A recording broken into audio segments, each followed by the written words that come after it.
I'll start with this. I know I'm an idiot. You don't have to say it. If I could slap myself across the face for being so damn naive, I would.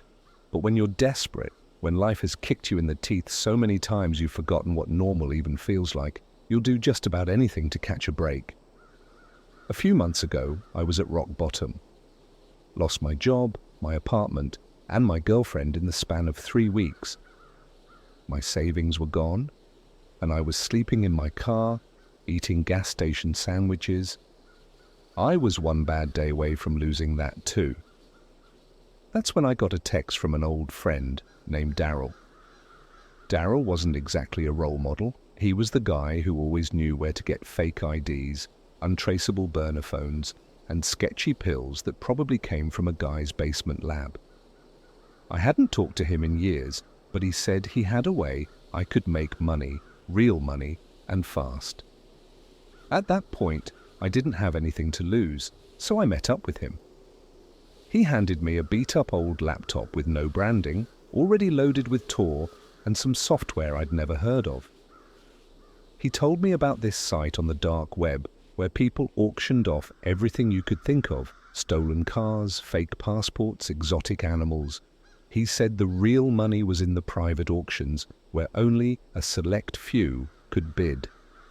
You gotta play smart, he said, but if you win big, you're set for life.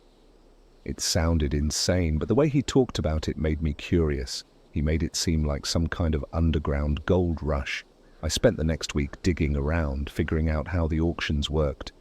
Most of it was just expensive stolen crap, but every so often there'd be something weird.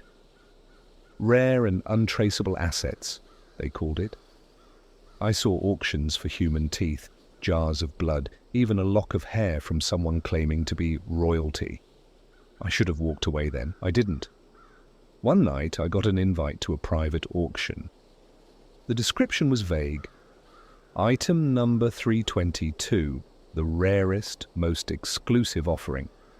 Priceless, once in a lifetime.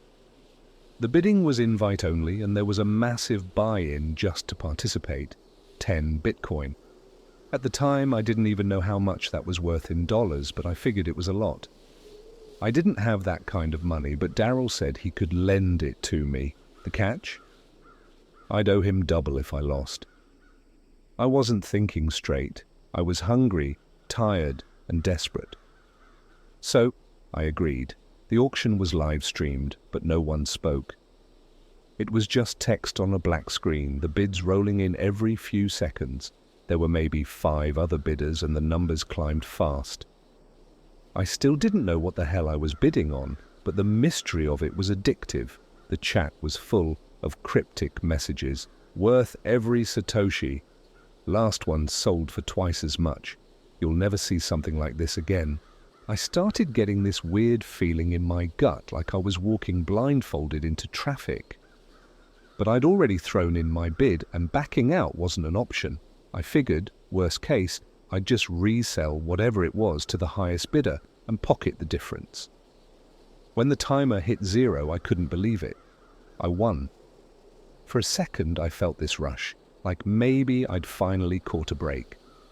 But then the chat lit up with messages that made my stomach drop. He doesn't know. Wait until he figures it out. Poor bastard bought himself.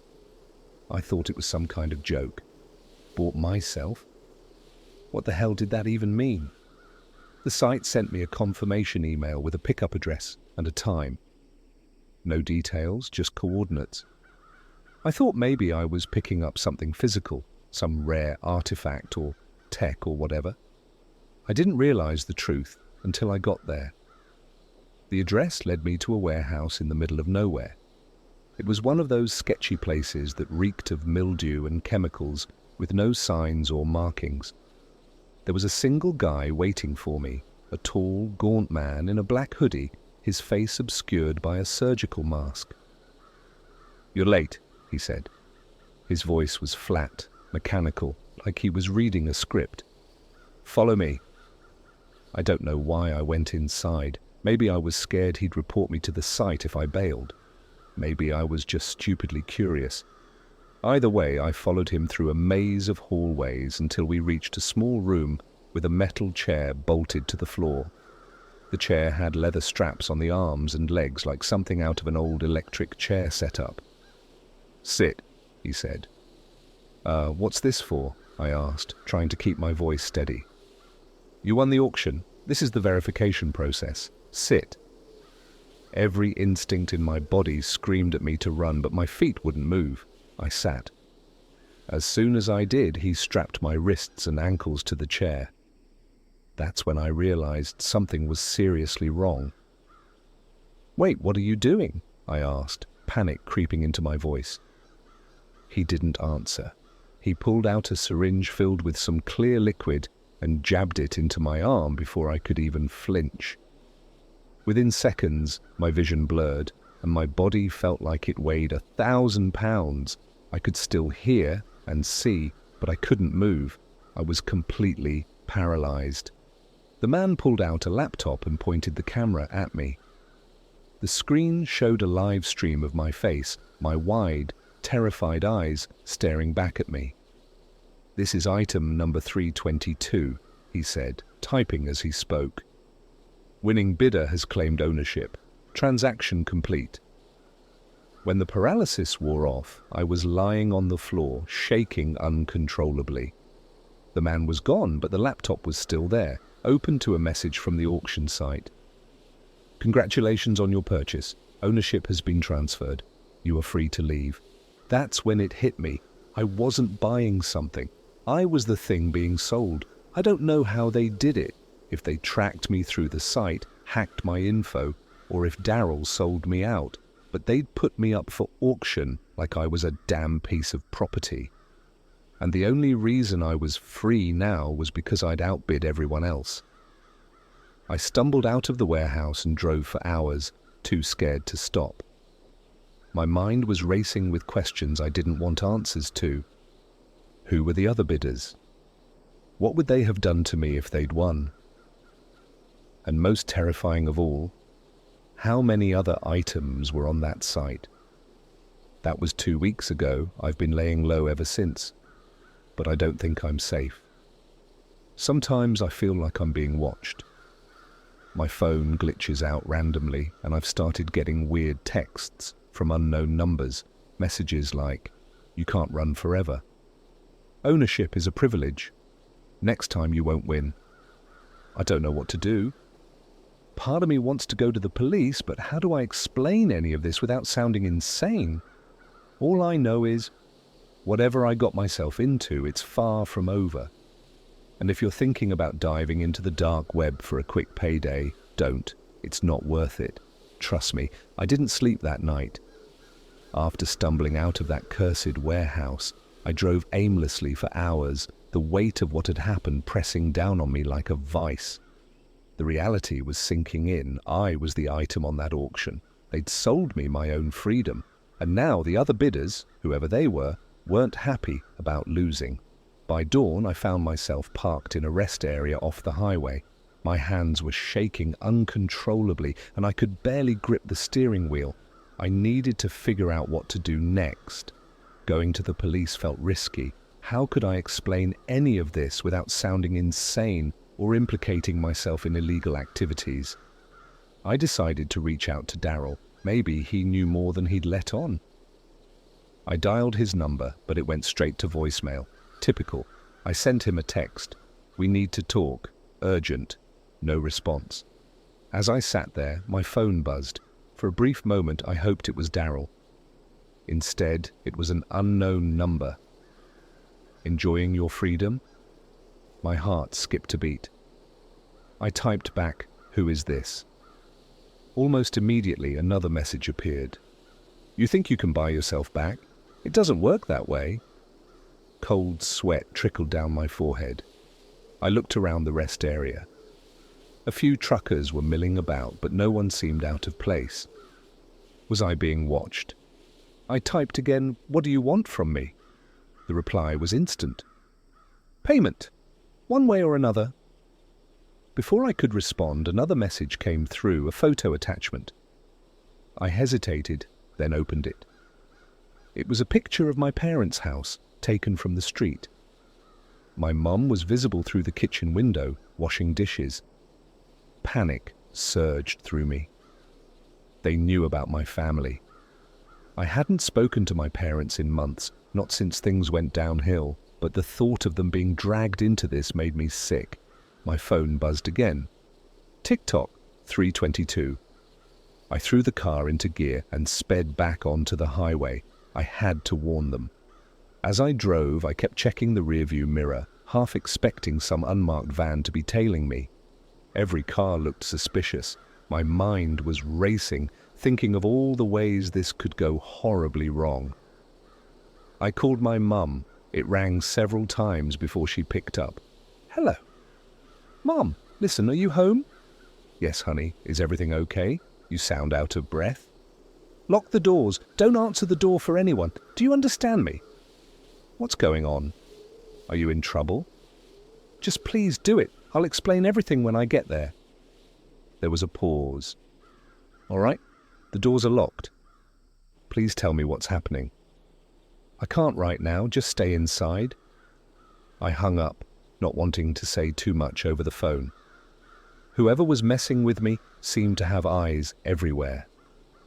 When I reached my hometown, it was late afternoon. The familiar streets felt alien, tainted by the dread that had been following me. I parked a few houses down from my parents' place, not wanting to draw attention. As I approached the house, I noticed a black car parked across the street. The windows were tinted, and I couldn't see inside. My heart pounded in my chest. I decided to circle around and enter through the back. I knocked softly on the kitchen door. My mum peeked through the window before opening it. "What's this all about?" she asked, worry etched on her face. I stepped inside and closed the door behind me. "I can't explain everything right now, but I think someone might be after me." "Have you noticed anything strange? Anyone hanging around?" She shook her head.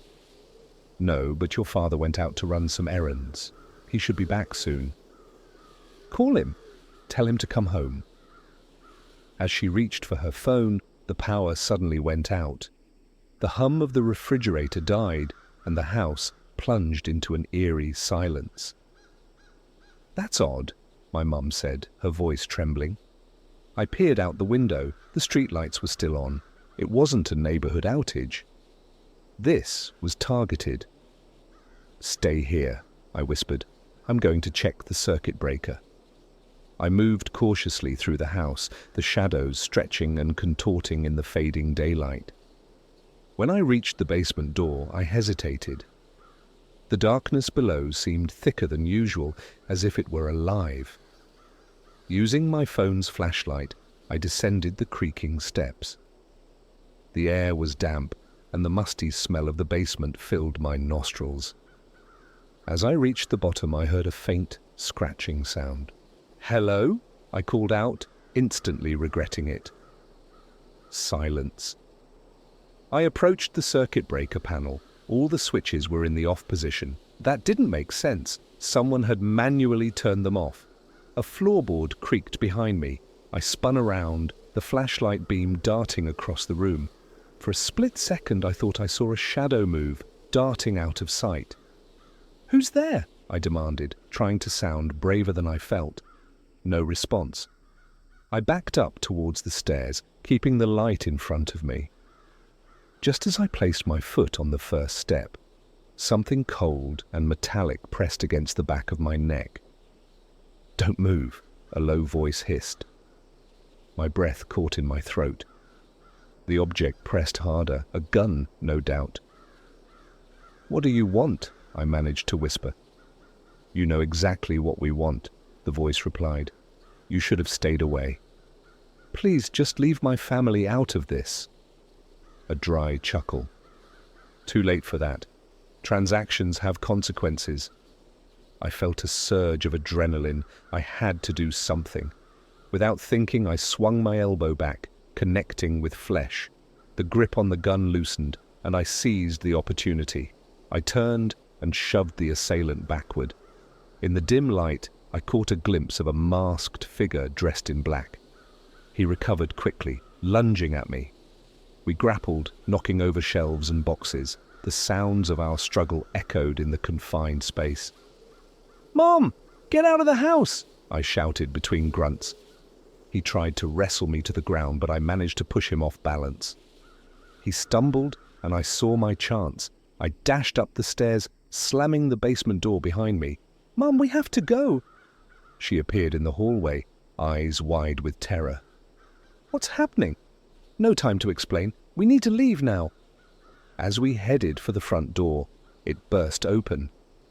2 more masked figures blocked our path. "Going somewhere," one of them sneered.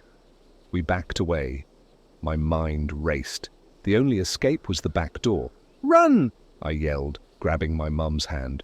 We sprinted towards the kitchen, but another figure emerged from the shadows, cutting us off. "You're surrounded," he said coldly. Despair washed over me. They had planned this perfectly. "Please let her go," I pleaded. "She has nothing to do with this."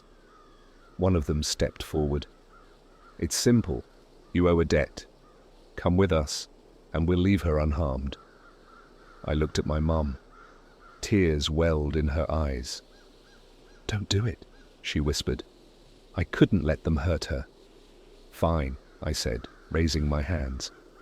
"I'll go with you. Just promise me you'll leave her alone." They exchanged glances. "Agreed." They led me outside, shoving me towards the black car. As we approached, I noticed that the street was eerily quiet. No neighbors peeking through windows, no passing cars. It was as if the world had been emptied just for this moment. They forced me into the back seat, sandwiching me between 2 of them. The car sped off into the night. "Where are you taking me?" I asked. "To fulfill the contract," one of them replied. We drove for what felt like hours, winding through back roads and deserted highways. Eventually, we pulled up to an old industrial complex, a sprawling maze of dilapidated buildings and rusted machinery.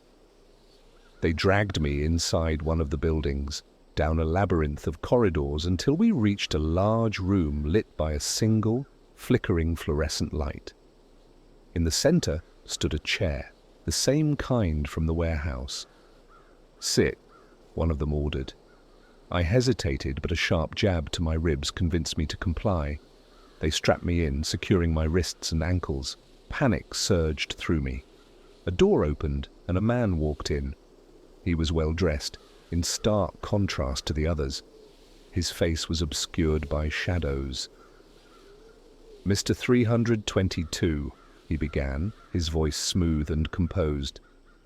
"You interfered with a highly confidential transaction. Such actions have repercussions." "I didn't know," I stammered. "I didn't understand what I was getting into." "Ignorance is not an excuse," he replied. "However, we are reasonable. There is a way to settle your debt." "How?" I asked desperately. He stepped closer, his face still hidden. "We require a replacement, someone of equal or greater value." A sinking feeling hit me. "You mean your mother, perhaps? Or another loved one?" "No, leave them out of this." He sighed. "Then alternative arrangements must be made." He snapped his fingers, and one of the masked figures approached, holding a syringe filled with a dark liquid. "Wait, please," I begged. "This will only hurt a lot," the man said coldly. The needle plunged into my arm. Agonizing pain shot through my veins like fire coursing under my skin. I screamed, thrashing against the restraints. As darkness began to close in, I heard the man's parting words.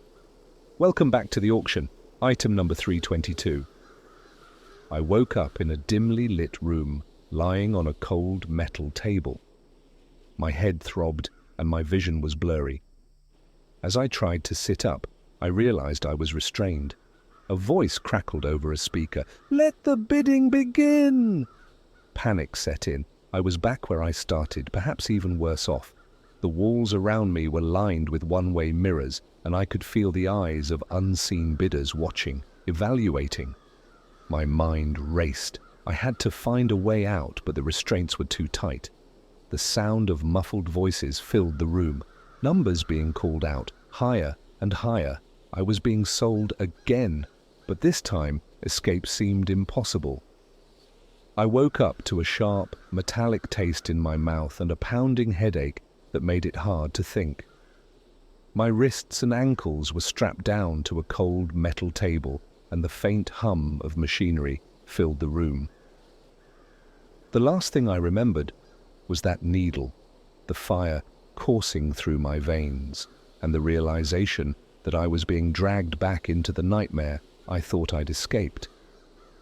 My surroundings were dimly lit, and the walls were lined with what looked like one-way mirrors. I couldn't see anything beyond my reflection, but I felt their eyes on me. The bidders. The people who had lost their chance to win me in the first auction. Overhead, a speaker crackled to life, the voice smooth and detached, like this was all business as usual. Welcome to the premium auction. Tonight's item is item number 322. My stomach dropped. The voice was calm, almost clinical, but it carried an edge of malice that made my skin crawl. Bidding begins at 50 Bitcoin. I started to panic, pulling at the restraints. They didn't budge. Whoever set this up wasn't taking any chances. The voice continued, listing my qualities as if I were livestock at a county fair. Healthy, physically intact, unmarked, minimal wear and tear, fully responsive. I screamed, hoping someone, anyone, would hear me. My voice echoed off the walls, but there was no response, just the sound of bids rolling in. 50.5 Bitcoin. 51. 52.3. I couldn't comprehend the numbers they were throwing around. All I knew was that they were treating me like an object, a commodity, something to be owned. The bidders weren't just wealthy, they were monsters. And they were bidding on my life. The worst part? I couldn't see them, but I could hear them. Faint murmurs came through the speakers, distorted but unmistakably human. Looks fit enough for the next round. What's the turnaround time for delivery? If he resists, we'll break him in. Break me in? My heart was pounding so hard I thought it might burst. I kept thrashing against the restraints, but it was useless. The more I struggled, the more helpless I felt. The voice on the speaker returned. Item 322, please remain calm. Resistance will lower your value. That was when I realized they wanted me to be afraid. The bidders were enjoying this. My panic was part of the entertainment. The bids kept climbing. As the numbers rose, so did the whispers. Last one went for 100 Bitcoin. Think he'll top that? He's younger, better condition, could fetch more. I couldn't take it anymore. I screamed, cursing them, begging them to stop. But all I got in return was cold indifference. Finally, the voice announced, current bid, 108 Bitcoin. Do we have 110? Suddenly, the bidding stopped. There was a long silence, broken only by the faint crackle of the speakers. My breathing was ragged and I felt sweat dripping down my face. Then a new voice chimed in, deep and distorted, like it was being run through a voice modulator. 150 Bitcoin. The room went dead silent. Even the whispers stopped. Whoever this bidder was, they commanded respect, or fear.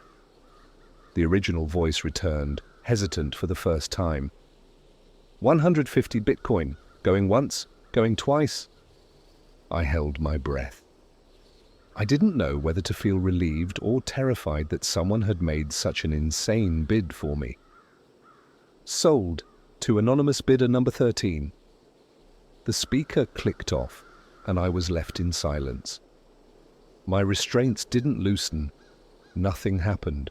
I was still stuck on that table, staring at my reflection, wondering what fresh hell awaited me. Minutes felt like hours. Eventually, the door creaked open and two men in black suits entered. They didn't say a word as they unstrapped me and dragged me to my feet. I tried to fight, but I was too weak, my muscles still shaky from whatever they'd injected me with earlier. They marched me down a long hallway, the fluorescent lights buzzing overhead. Every step felt heavier than the last. My mind was racing, trying to figure out who this bidder was and what they wanted with me. Finally, we reached a small room. Inside was a single chair and a table with a laptop on it. The men shoved me into the chair and locked the door behind them. The laptop screen flickered to life. A video call connected, and a figure appeared on the screen. They were wearing a mask, some kind of sleek, futuristic design that covered their entire face. "Item number 322, the distorted voice began. "Congratulations, you've been purchased." "Who the hell are you?" I demanded, my voice hoarse. "That's not important. What matters is that you belong to me now." "No," I snapped. "I don't belong to anyone. You can't do this." The figure tilted their head, almost like they were amused. "You don't understand how this works, do you? You made a deal. You entered the auction, and now you're mine." "Why?" I asked. "Why me?" "Because you're valuable," they said simply. "More than you realize." I wanted to scream at them, to lash out, but I forced myself to stay calm. "What are you going to do with me?" The figure leaned closer to the camera. "That depends on you. Cooperate, and your experience will be manageable. Resist, and we'll find ways to make you more compliant." A shiver ran down my spine. I didn't want to know what that meant. The call ended abruptly, and the screen went black. Before I could process what had just happened, the door opened and the men in suits returned. They hauled me out of the chair and dragged me down another hallway. This time, they took me to a room that looked like a high-tech lab. The walls were lined with equipment I couldn't even begin to identify. A chair sat in the middle of the room, surrounded by monitors and wires. "Sit," one of the men ordered. I hesitated, and he slammed a baton into my ribs, knocking the wind out of me. Gasping for air, I had no choice but to comply. As they strapped me in, a woman in a white lab coat entered. Her face was cold and expressionless, her eyes calculating. "Prep him," she said to the men. They attached electrodes to my temples and chest, and I felt a growing sense of dread. Whatever they were planning, it wasn't good. The woman leaned in close, her face inches from mine. "This will hurt," she said flatly. "A lot." Before I could respond, she pressed a button on a nearby console. Electricity surged through my body, and I screamed as pain exploded in every nerve. It felt like my brain was being ripped apart, like my very existence was being unraveled. And through it all, I could hear them talking, calm, clinical, detached. "The buyer wants a clean slate. Wipe the memory, keep the motor functions intact. We'll upload the profile afterward." I didn't understand what they meant, but I knew one thing for sure: they were trying to erase me. As the pain overwhelmed me, I clung to one thought, a single thread of hope. I had to survive. No matter what they did to me, I couldn't let them take everything. And then everything went black. When I woke up, my head felt hollow, like someone had cracked it open and scooped everything out. I couldn't remember where I was or how I got there.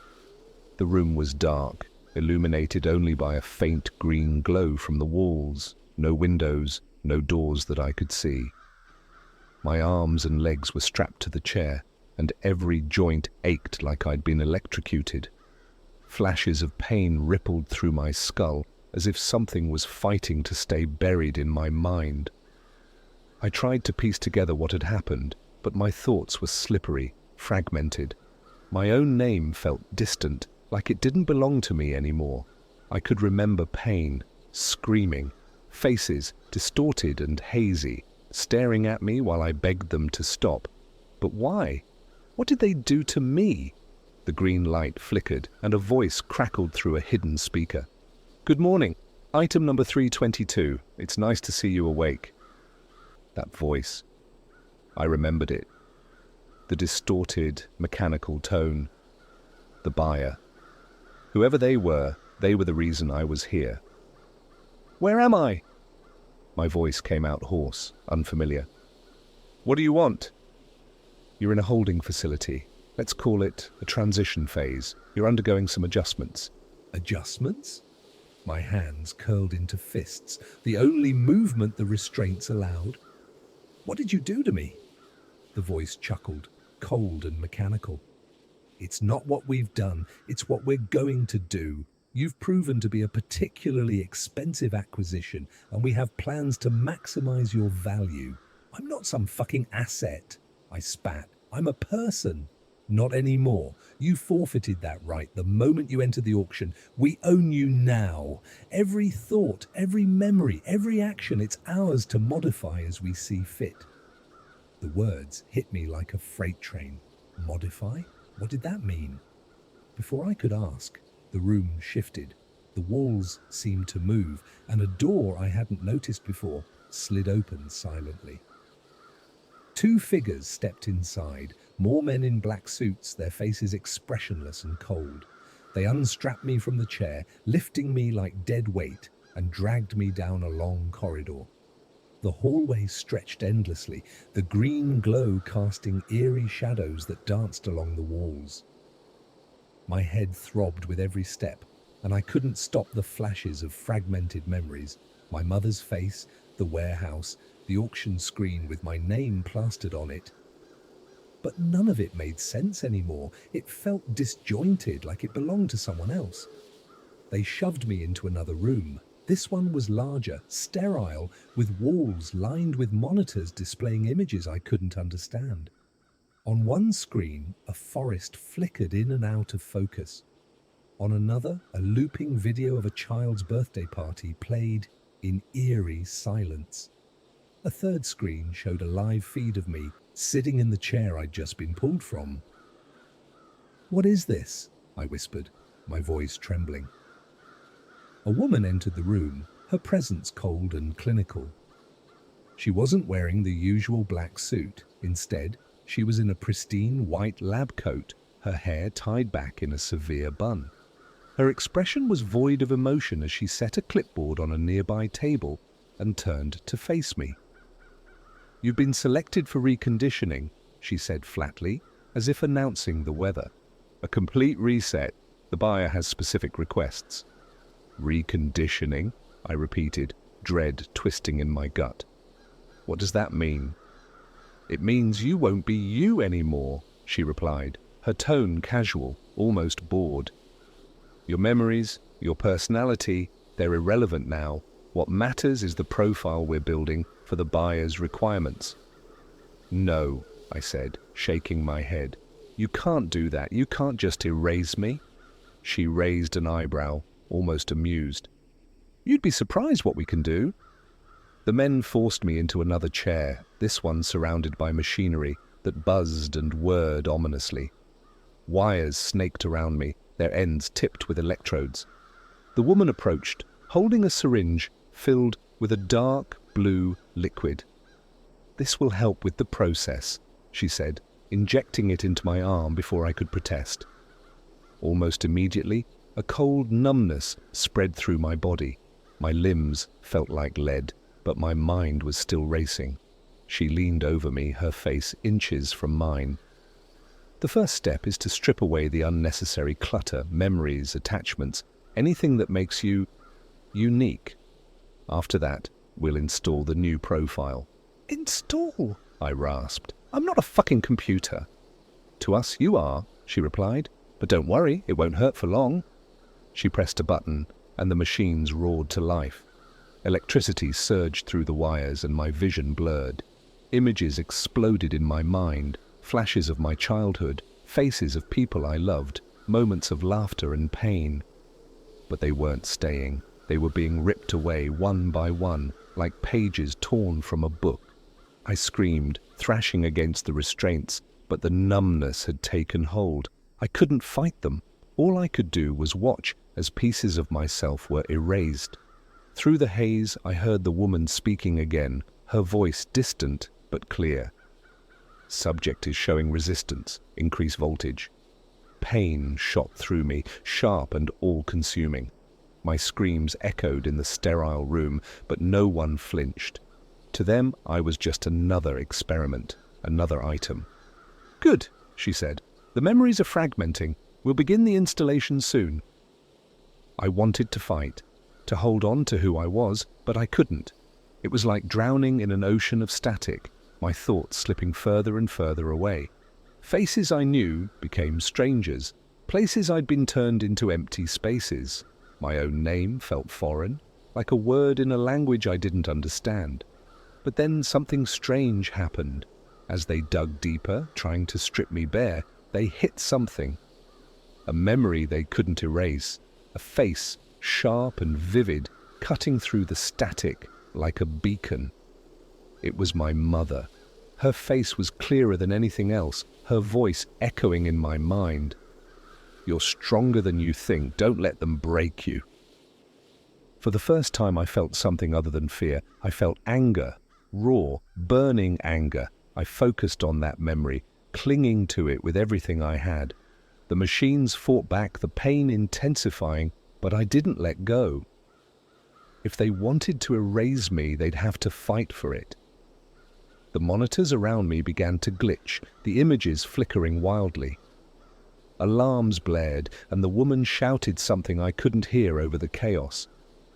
The machines sputtered, sparks flying, and the pain abruptly stopped. I gasped for air, my body trembling. The restraints clicked open and I fell to the floor, barely able to move. The room was in disarray, the monitors shattered, the machinery smoking. The woman stood over me, her expression finally showing something other than indifference. Anger. "You shouldn't have been able to do that," she hissed. I didn't know what I'd done, but I knew one thing. They hadn't erased me, not completely, and now they were afraid. I lay there on the cold floor, my chest heaving, the bitter taste of blood and burnt metal on my tongue. The room was chaos, sparking wires, the shattered remains of monitors, and the faint smell of ozone lingering in the air. For a moment, I thought they might just kill me and be done with it, but the woman in the lab coat knelt down beside me, her face a mask of cold fury. "You've disrupted a process that cannot be undone," she said, her voice trembling with suppressed rage. "You've cost us time, resources, and credibility with the buyer. Do you have any idea how much you've devalued yourself?" I laughed bitterly, coughing through the pain. "Devalued? I wasn't worth anything to you to begin with." Her expression darkened. "You misunderstand. You were worth more than most. A unique profile, one that could have been molded into perfection. Now?" She stood, brushing imaginary dirt off her coat. "Now you're damaged goods." The door slammed open and two of the suited men rushed in, guns drawn. The woman waved them off. "No," she snapped. "He's not dead weight yet. Take him to the observation room. Let the bidders see what they're really buying." They dragged me down another impossibly long corridor, my feet barely touching the ground. I was too weak to resist, too drained from whatever they had done to me. My mind was a mess of fragmented memories, a patchwork of things they hadn't been able to erase. Every step felt like a descent into something worse, but I didn't know what. When we reached the observation room, I understood. It was enormous, circular, and filled with rows of cameras and screens. At the center was a glass box, a cage illuminated by harsh fluorescent lights. They shoved me inside and locked the door behind me. Above, I could hear faint voices coming through the speakers. They were back, the bidders. "What's the starting price?" "Still viable, even if damaged. Let's see if he's salvageable." The room was freezing, the cold seeping into my bones. The glass walls reflected distorted versions of myself, pale, trembling, defeated. For the first time, I saw what they saw, an object to be appraised, a product to be sold. The woman's voice filled the room again, addressing the unseen bidders. Ladies and gentlemen, I present item number 322, the anomaly. She paused, letting the words sink in. Despite complications in the conditioning process, the subject remains intact.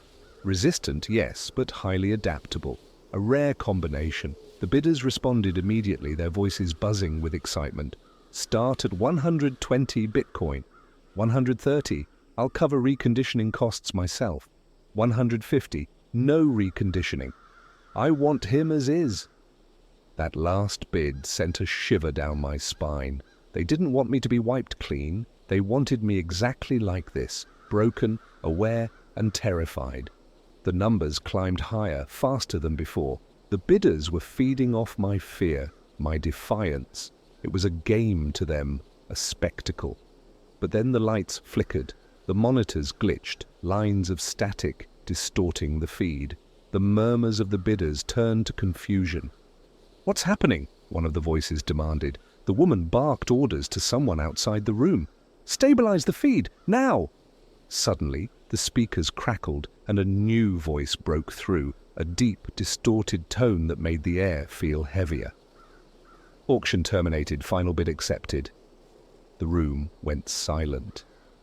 Even the woman froze, her eyes wide with confusion. "Who authorized that?" she hissed. The speakers crackled again. "The buyer has claimed the item. Transfer in progress." The glass cage I was trapped in began to descend, the floor opening beneath me. I screamed, clawing at the walls, but there was nothing to hold on to.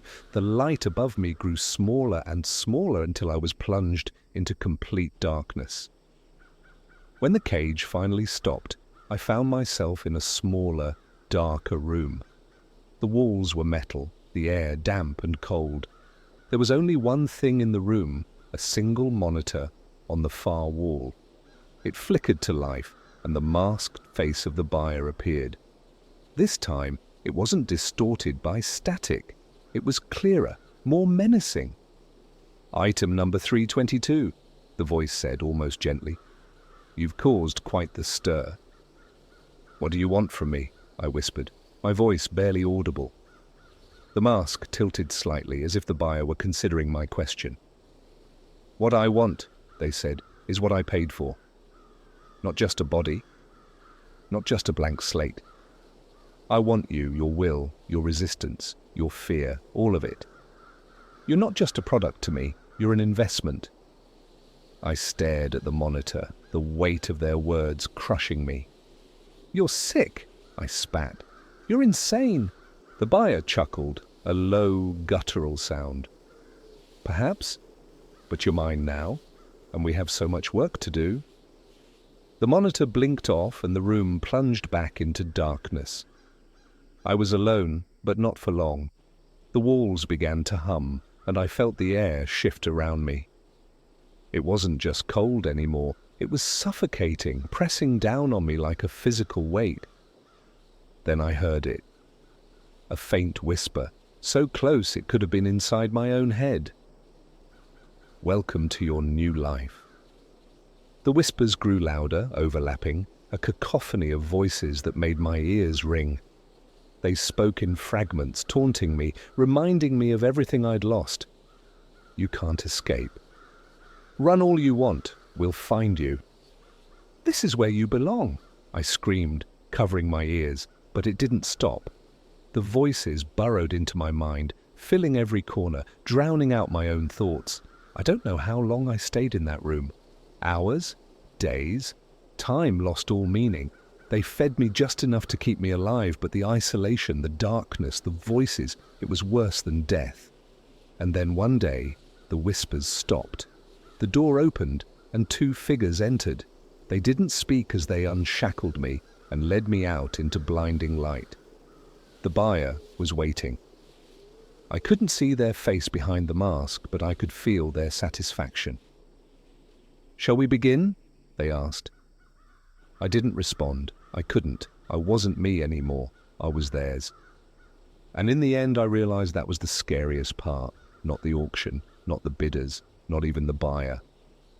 The scariest part was that they'd won. I wasn't free. I never had been.